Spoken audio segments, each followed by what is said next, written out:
Hi friends, it's Tila Jane here, and today I want to talk about spiritual signs that we receive in our daily life, but I also want to talk about something that's not always addressed, and that is what happens when there are multiple signs within the space of the same day or period that you're experiencing a sign. And what does it mean when we weave all those messages in together? So when we don't just look at a sign as in the number 1111 in isolation, what happens when in the same morning, for instance, we also receive, we drive past a car with the number plate 555, or we see a specific animal that we don't normally see in a position.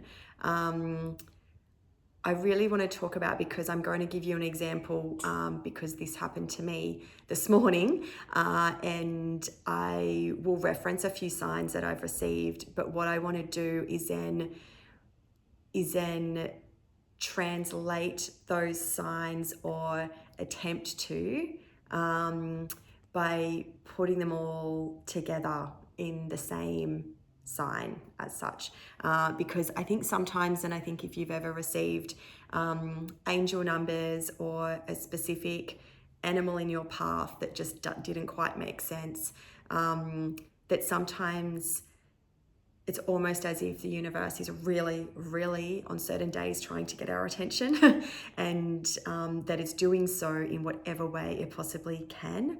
And things like birds, animals, flowers, name numbers on clocks or phones or cars, quite often common, feathers. There's a whole host of energy beings and vibrations that that the universe can use to communicate to us. And I guess firstly, I just want to reassure anyone who is experiencing these types of signs in their life that that no, you're not crazy, and that if you're watching this video, you probably know that already anyway. But also, yes, there's meaning in them. So please don't ignore them.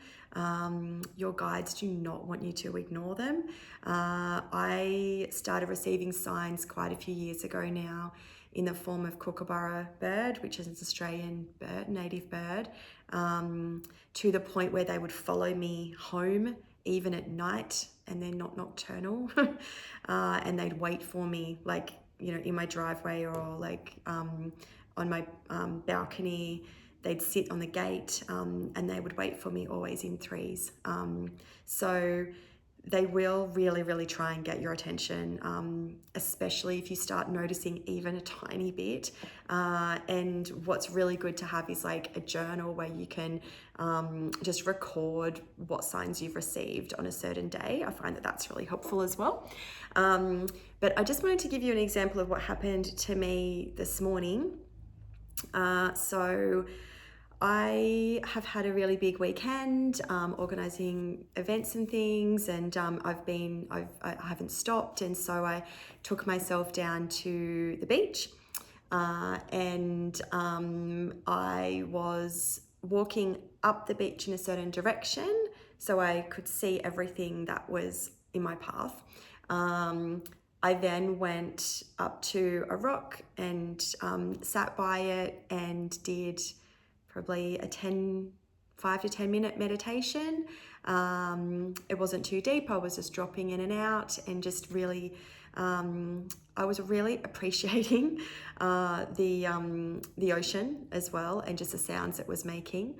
And as I walked back, lo and behold, right in front of me was a rose, and it was wet. And I brought it home because I wanted to show it.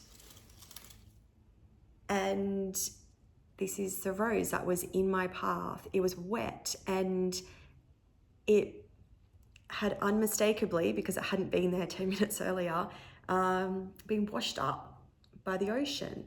And this triggered a memory that I've had from 10 years ago when I arrived at the beach. It's only happened to me once like this before. I arrived at the beach in Wollongong where I was living, and I walked down onto the sand and there was not a soul around, and I could see something sticking up in the sand where the waves were coming in.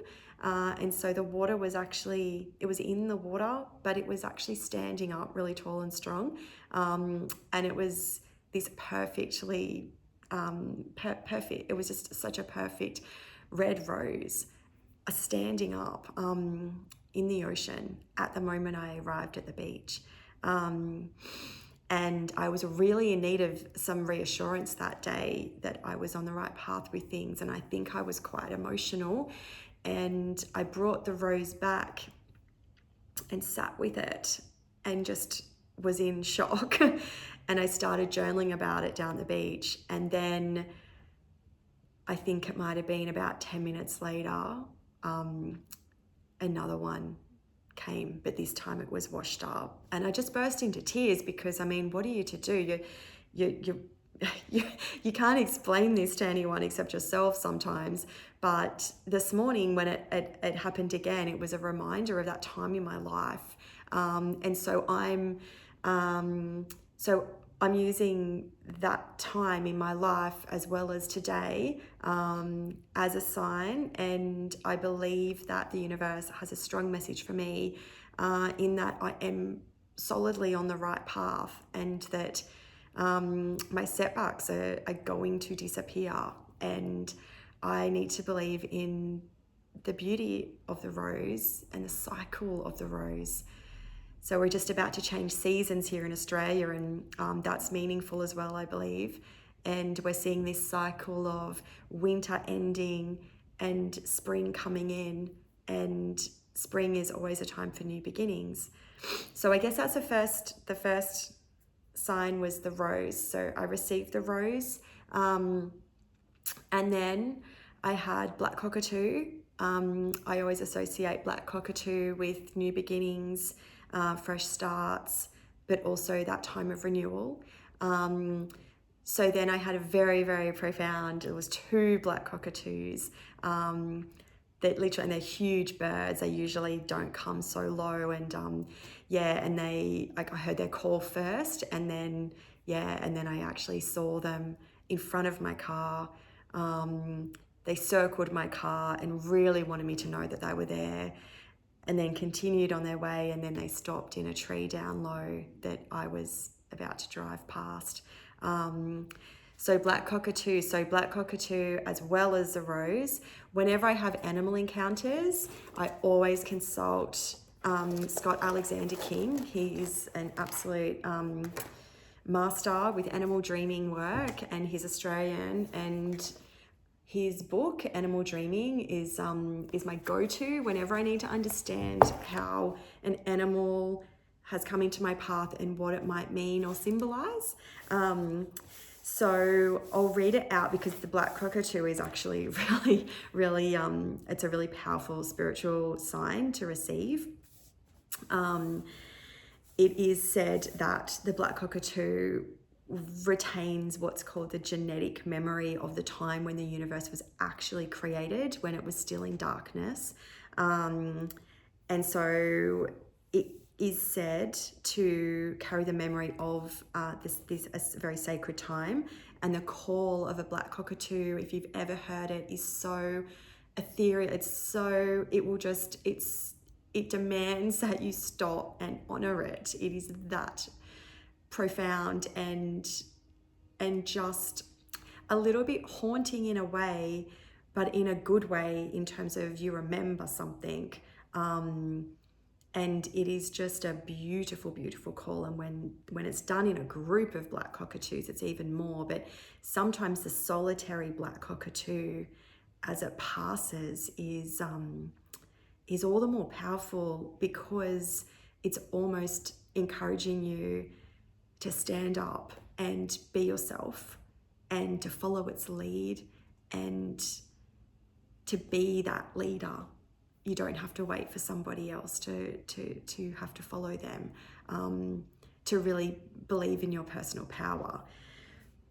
But Black Cockatoo here, in terms of Scott Alexander King's interpretation, he says that the Black Cockatoo comes with the lesson of surrender, and that Black Cockatoo demonstrates the patience that can only come when we accept that we cannot possibly know everything at the beginning of a journey, and that wisdom will present itself at the appropriate time. So Black Cockatoo encourages us to take control of life by insisting that we grow at our own pace and learn what we need to know in our own time. And she encourages us just to sit in contemplation and wait for life's mysteries to unfold without consciously seeking answers. And I believe that's what I was doing this morning when I found myself in meditation at the beach and the rose appeared. So to me, that the timing of this rose, because I also have some roses outside that are in the bud form that I know are about to bloom as well, and haven't bloomed for quite some time, quite so many months. So it's saying when your mind is still and our heart is at ease, Black Cockatoo passes that torch of illumination onto the white cockatoo and encourages us to finally surrender to change. So how beautiful is that?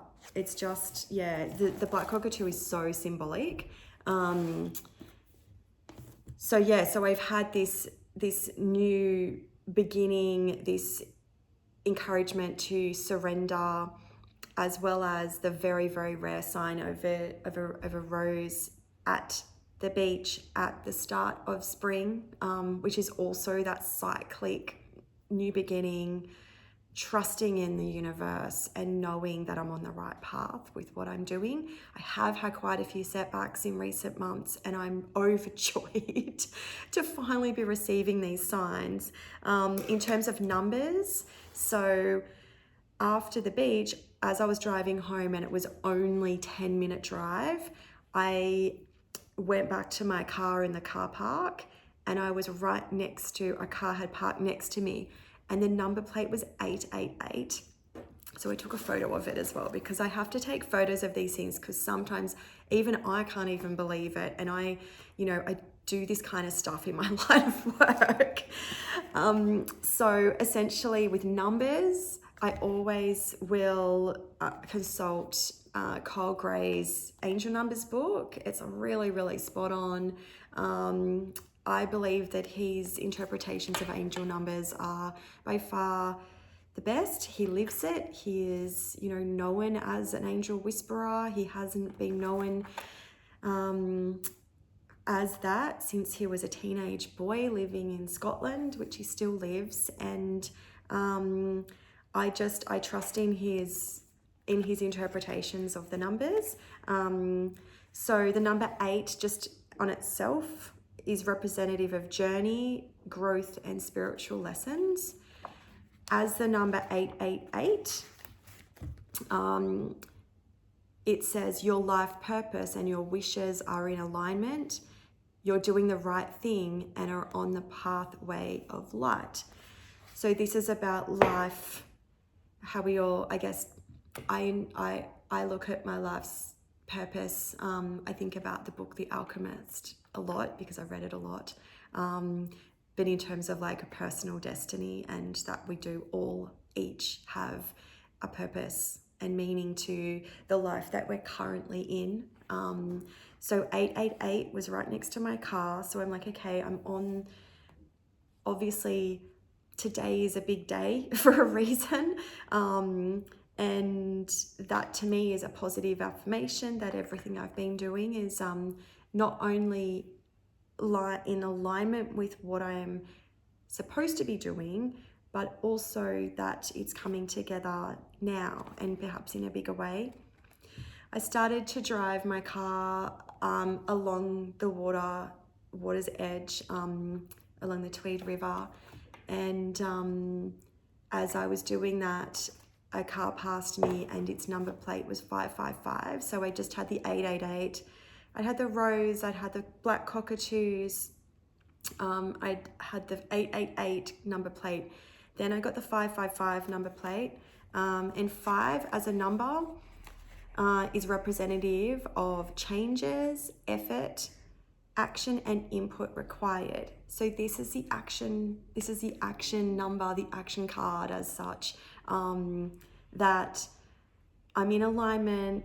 The universe is speaking very deeply with me today, on a very, very spiritual level, but also it's not just going to do it for me, and that there's certain actions I'm going to need to take in order to flow with these signs and this spiritual surrender that I've been encouraged upon.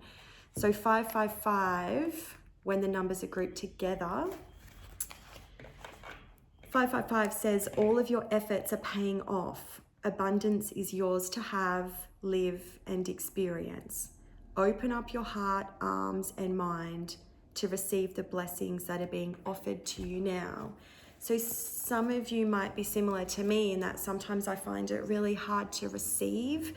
I'm very good at giving out and being of service to others, but sometimes I'll even feel really quite uncomfortable with receiving affection or receiving love, or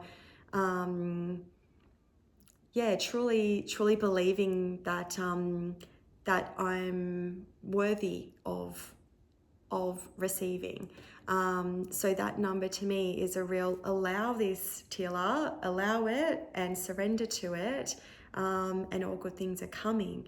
So I guess this video's taken a little bit longer than what I thought, but I wanted to give a real case example of how when we receive a sign like an angel number or a rose or a bird connects with us in a certain way, that sometimes that sign won't be in isolation to anything else, and that in fact when you see a sign you should also be looking out for the other signs that are going to help you to make sense of what you have what you have received in the way of a divine spiritual sign.